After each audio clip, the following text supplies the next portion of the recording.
I witnessed this terrifying scene unfold on my security monitor. The intruders were almost at my front door. I sprinted over and managed to deadbolt it just before they could get in, immediately activating the security system. Using these precious few seconds, I grabbed the phone and called 911. Unfortunately, a sudden downpour had started outside, and given our remote location, the police said they'd need at least an hour to reach us. While still on the phone, I rushed to wake my sleeping son. During my call, the intruders outside had rigged an explosive device to the door. Just as I was about to find a hiding spot, they detonated it. The reinforced door blew apart in an instant, and the blast knocked me to the ground. Ignoring the ringing in my ears, I grabbed my son and ran. We dove under the kitchen table just as the intruders entered the house. There were 3 of them, 2 men inside and a woman standing guard outside. These people had clearly come prepared. They wore masks and systematically spray painted over every security camera with black paint as they moved through the house. Fortunately, my house was large enough to maneuver in. Using their blind spots, I managed to get us to the basement.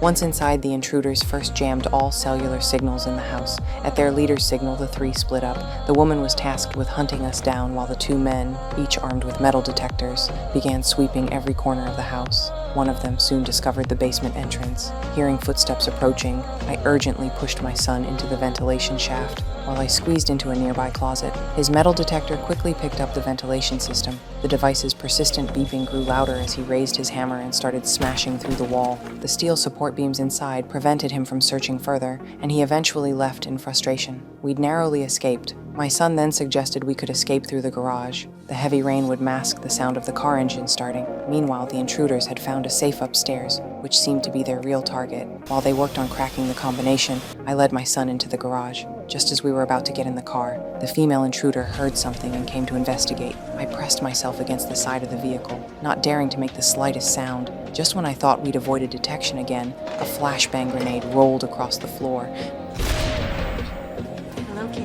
To protect my son, I immediately lunged at the woman, but I was no match for her. She easily overpowered me. At that critical moment, my son grabbed a baseball bat and swung it hard at her head. She released me with a grunt of pain, then turned menacingly toward my son. In the nick of time, I got back on my feet and knocked her out cold with several vicious blows from a shovel. Together, my son and I dragged her unconscious body aside, then quickly jumped in the car and sped away into the storm.